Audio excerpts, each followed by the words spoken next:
अच्छा सोचिए, क्या हो अगर कल से कोई सरकार इतनी ताकतवर हो जाए कि वो कहे कि हम कॉन्स्टिट्यूशन में अमेंडमेंट करने जा रहे हैं, यानी हम संविधान में संशोधन कर रहे हैं कि कल से ये देश डेमोक्रेसी नहीं डिक्टेटरशिप से चलेगा। कल से ये देश सेक्युलर नहीं हिंदू राष्ट्र या इस्लामिक राष्ट्र होगा। अजीब लगा ना? डरिए मत, ऐसा कभी नहीं होगा। क्यों नहीं होगा? क्योंकि there is something called as basic structure of the constitution. संविधान में बेसिक स्ट्रक्चर जैसी चीज है जिसे हमारे फोरफादर्स ने नहीं बनाया था, ये कॉन्स्टिट्यूशन से आया था।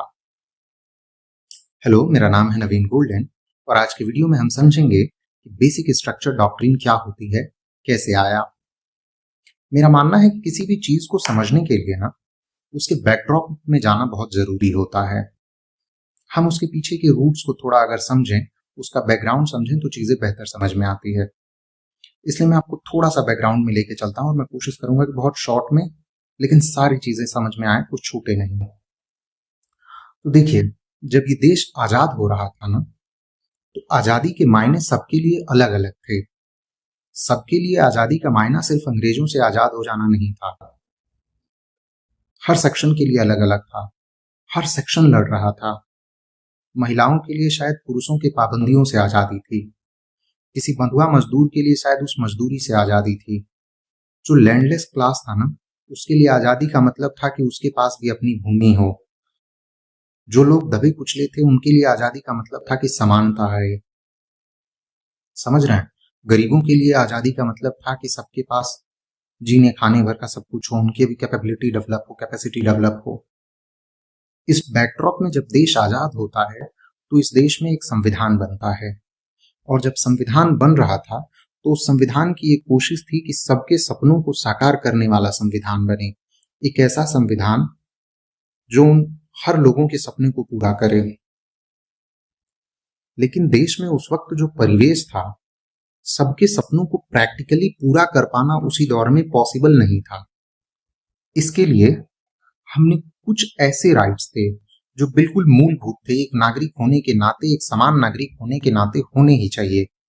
उन चीजों को हमने फंडामेंटल राइट्स में डाल दिया। फंडामेंटल राइट्स जिनको चेंज करना या जिनको छीन लेना बहुत आसान नहीं है, किसी के लिए भी, चाहे वो सरकारी क्यों ना हो।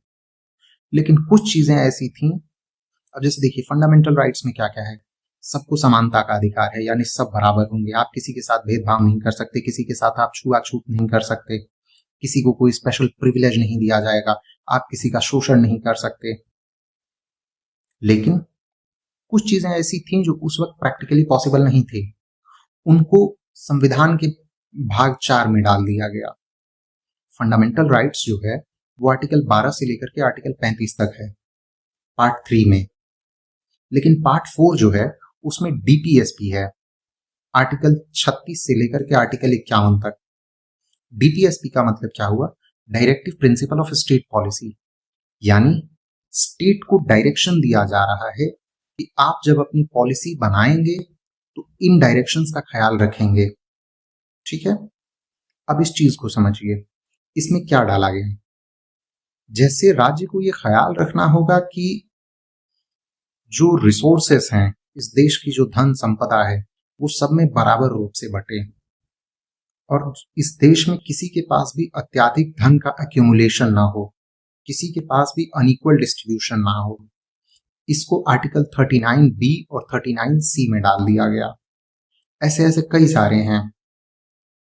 ठीक है, जैसे एक और मैं आपको उदाहरण के तौर पे बताऊं कि जो इंडस्ट्रियल मैनेजमेंट है उसका मैनेजमेंट सबके हाथों में हो। बहरहाल, अब अपनी बात शुरू करते हैं। उसके पहले मैं आपको एक चीज बताना चाहता हूं।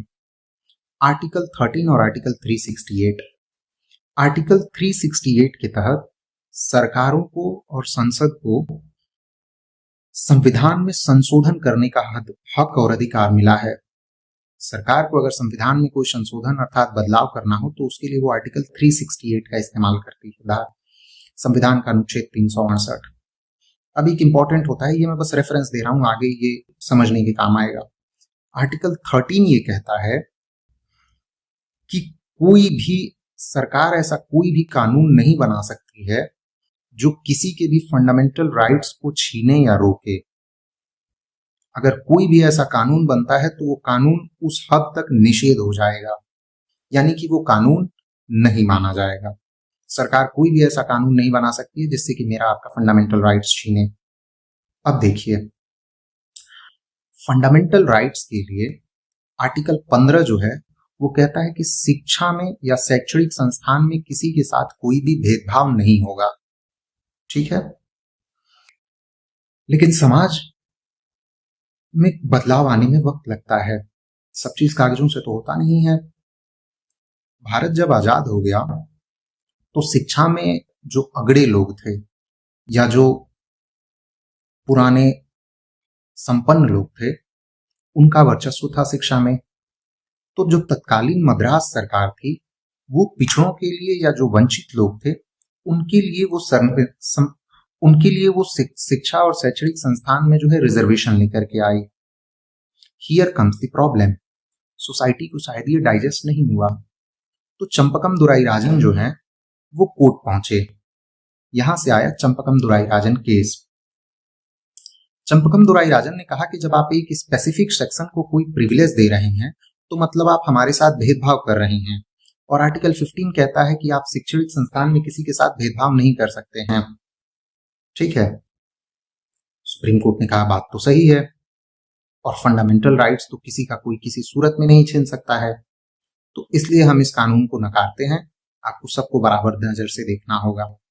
अब सरकार परेशान, क्योंकि सरकार को कुछ ना कुछ तो करना था, क्योंकि जो पिछड़े लोग हैं फिर वो कैसे आएंगे, वो आगे कैसे बढ़ेंगे। तब नेहरू जी के नेतृत्व में जो पहली सरकार थी वो 1951 में पहला कॉन्स्टिट्यूशनल अमेंडमेंट लेकर के आती है, यानी पहली बार संविधान में संशोधन किया जाता है। उसमें से जो दो इंपॉर्टेंट चीजें हैं ना 1951 के अमेंडमेंट की, उसमें पहला ये क्या कहा गया, एक ये कि उन्होंने संविधान में आर्टिकल 15 क्लॉज 4 जोड़ा। ठीक है, क्लॉज 4 में ये कहा गया कि राज्य यानी कि सरकारें जो हैं वो शैक्षणिक संस्थानों में किसी भी पिछड़े और वंचित वर्ग के लोगों के लिए, खासतौर से यानी SC ST के लिए अगर सरकार चाहे तो रिजर्वेशन रख सकती है। दूसरा, इसके पहले संविधान में सिर्फ 8 शेड्यूल थे, उसने एक नया शेड्यूल जोड़ा, दैट इज 9th शेड्यूल, और कहा गया कि कोई भी ऐसा कानून जो 9th शेड्यूल में डाल दिया जाएगा वो जुडिशरी के रिव्यू के परे होगा। ठीक है, यानी कोर्ट उस कानून में कोई दखल नहीं दे सकता है। ठीक है, तो ये था हमारा चंपकम दुराईराजन केस, 1951 का पहला कॉन्स्टिट्यूशनल अमेंडमेंट एक्ट। ये हो गया। जब ये जैसे ही ये संशोधन होता है तो शंकरी प्रसाद नाम के एक सज्जन हैं, शंकरी प्रसाद फिर कोर्ट जाते हैं। अब देखिए पेंच कहाँ है। कहा गया कि कोई शंकरी प्रसाद जब जाते हैं तो वो कहते हैं कि हुजूर देखिए, सरकार कोई भी ऐसा कानून नहीं बना सकती है जो फंडामेंटल राइट्स हो। सरकार ने संविधान में संशोधन किया है, ये पहला संवैधानिक संशोधन जो है ये उसी कानून के दायरे में आएगा, ये उसी एक्ट के दायरे में आएगा। सरकार का तर्क क्या था? सरकार ने कहा ये कानून नहीं है, ये तो कॉन्स्टिट्यूशनल अमेंडमेंट है, यानी हमने संविधान में ही बदलाव किया है। संवैधानिक बदलाव यानी संवैधानिक संशोधन जो है वो इस एक्ट के दायरे में नहीं आते हैं। सुप्रीम कोर्ट ने कहा बात तो ठीक है, ये कोई कानून नहीं है, ये तो कॉन्स्टिट्यूशनल अमेंडमेंट ही है। तो सरकार ने कहा, तो सुप्रीम कोर्ट ने कहा कि ये जो पहला कॉन्स्टिट्यूशनल अमेंडमेंट एक्ट है ये बिल्कुल ही वैलिड है। ठीक है, चीजें ठीक ठाक चल रही थी, इसके बाद भी एक आध केस आए, but things were going on, जैसे कि सज्जन सिंह केस। लेकिन इसके बाद देखिए क्या हुआ, 1967 में क्या होता है। पंजाब लैंड टेनेंसी एक्ट के तहत दो भाई थे, विलियम गोलकनाथ और शायद Harry Golaknath, if I am not wrong. तो इन दोनों के पास 500 एकड़ जमीन थी, लेकिन लैंड रिफॉर्म एक्ट जब आया तो पंजाब टेनेंसी एक्ट के तहत इन दोनों भाइयों की जमीनें सरकार छीन ली। क्योंकि अब यहाँ एक इंपॉर्टेंट चीज है, जैसा कि मैंने आपको बताया, आर्टिकल 39 B और C कहता है कि किसी के पास भी वेल्थ का एक्स्ट्रा एक्यूमुलेशन नहीं हो सकता और इस देश की रिसोर्सेस का इक्वल डिस्ट्रीब्यूशन होना चाहिए। सरकार को ये इंप्लीमेंट करने के लिए इनकी ये चीजें लेनी, इनके जो जमीन थे वो लेने पड़े। ठीक है, लेकिन मैं आपको बताऊं कि पहले जो राइट टू प्रॉपर्टी है वो फंडामेंटल राइट्स हुआ करती थी। ये दोनों भाई फिर से कोर्ट पहुंच गए, जिसको कहा गया 1967 का गोलकनाथ केस। गोलकनाथ केस में इन दोनों भाई का ये आर्गुमेंट था कि ये मेरी प्रॉपर्टी है और सरकार डीपीएसपी को लागू करने के लिए सरकार मेरे फंडामेंटल राइट्स छीन रही है। राइट टू प्रॉपर्टी जो उस समय फंडामेंटल राइट्स था। सुप्रीम कोर्ट ने कहा बात तो सही है। अब यहां देखिए, सुप्रीम कोर्ट ने गोलकनाथ केस 1967 में ये कहा कि आर्टिकल 368 जो है, यानी संविधान को संशोधन करने का दायरा, वो आर्टिकल 13 के अंतर्गत ही आएगा। यानी कि अगर आप आर्टिकल 368 के थ्रू अगर संविधान में संशोधन करके आप अगर किसी का फंडामेंटल राइट्स छीन रहे हैं तो वो आर्टिकल 13 के दायरे में आएगा और आप ऐसा नहीं कर सकते हैं।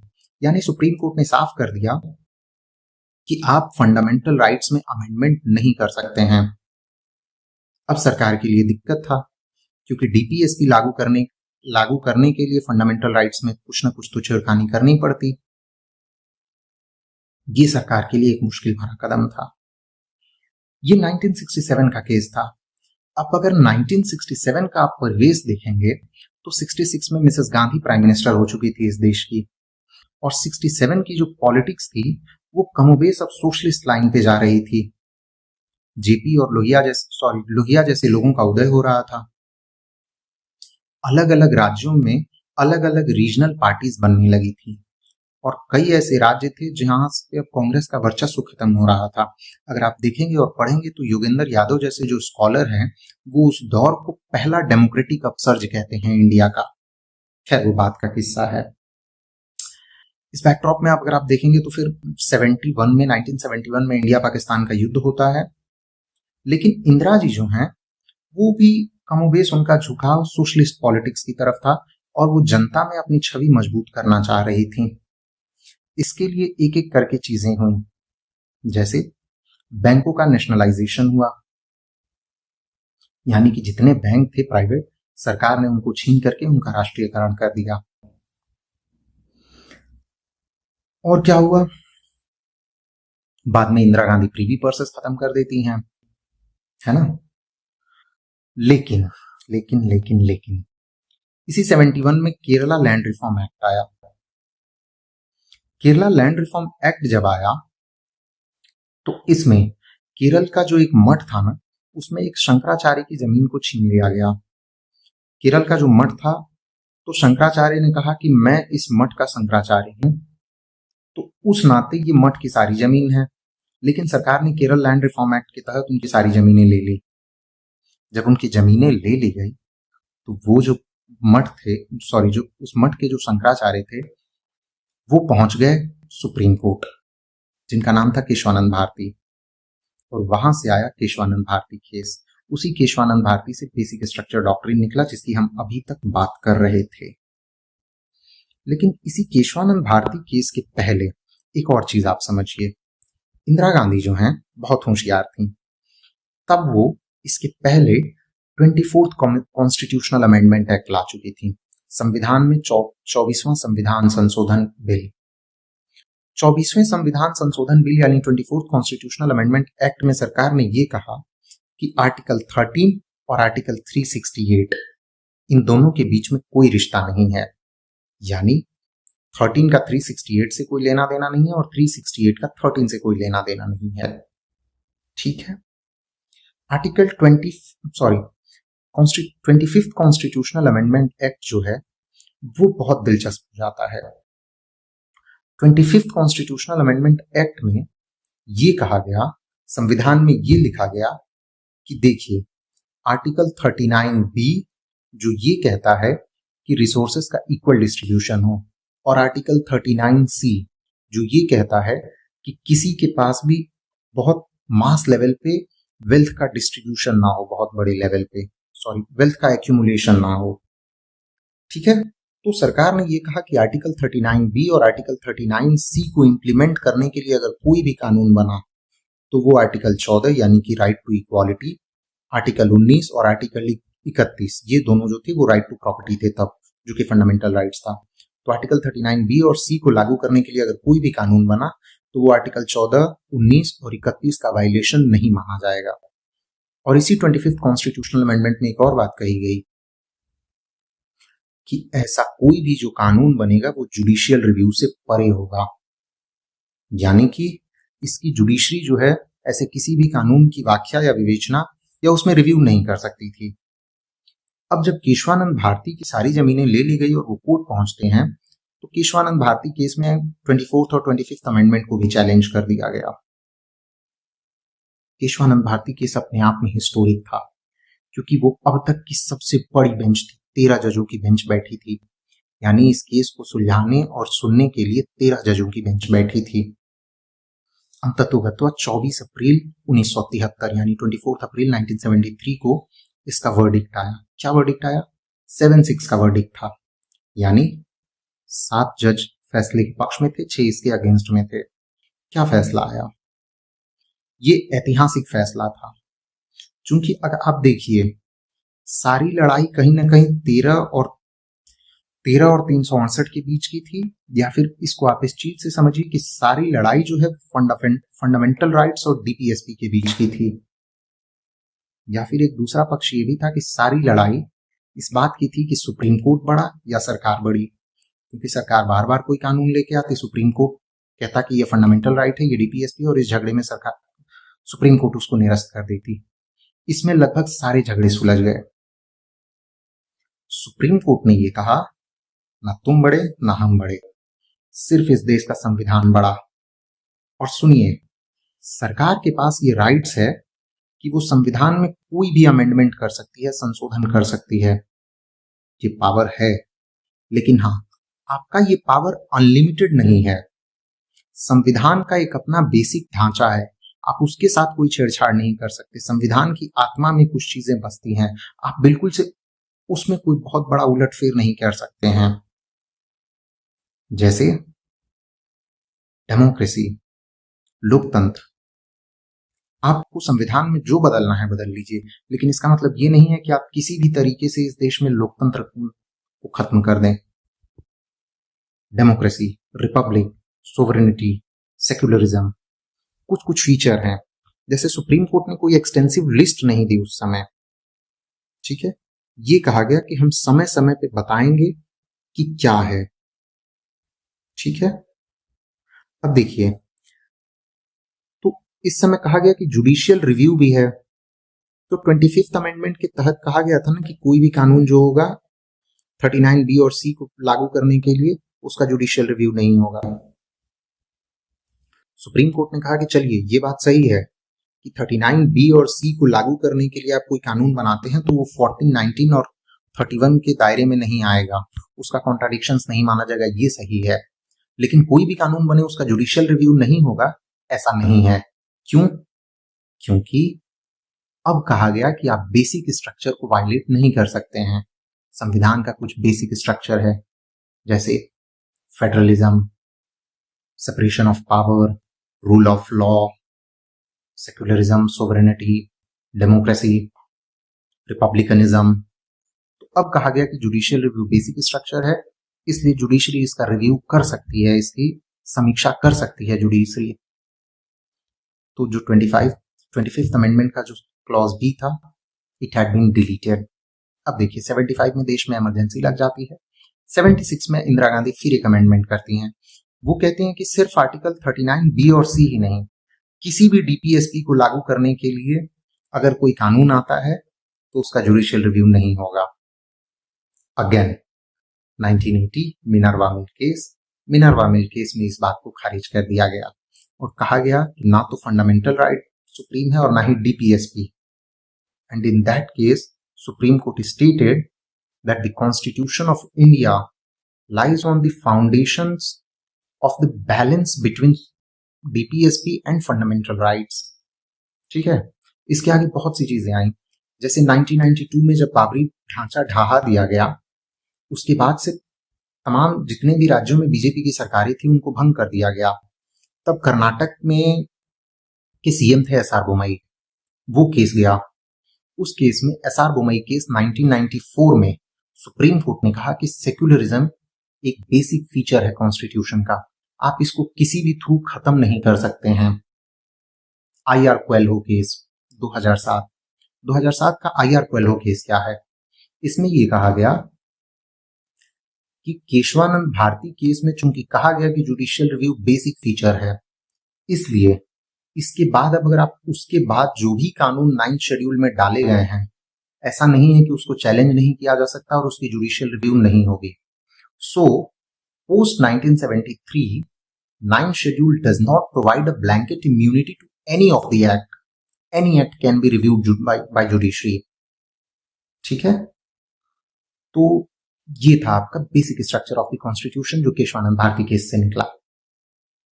आई होप आपको शायद चीजें थोड़ी बहुत समझ में आई होंगी। बाकी ये बहुत लंबा है और बहुत सी चीजें एक साथ इंटरलिंक होती हैं, तो आई होप शायद कहीं हौच पौच हो गया होगा। बट अगर आपको कहीं नहीं समझ में आया हो तो comment, I would like to clarify. अगर आपको कहीं भी नहीं समझ में आया हो आप कमेंट बॉक्स में लिखिए, मैं क्लैरिफाई करने की कोशिश करूंगा। बाकी अगर कुछ गलती हुआ हो तो सॉरी, कोई सजेशंस हो तो मोस्ट वेलकम। बाकी अच्छा लगे तो आप अपने किसी दोस्त को भी शेयर कर सकते हैं जिसको अच्छा लगे या जिसको समझना हो। तब तक के लिए thank you, goodbye, see you soon.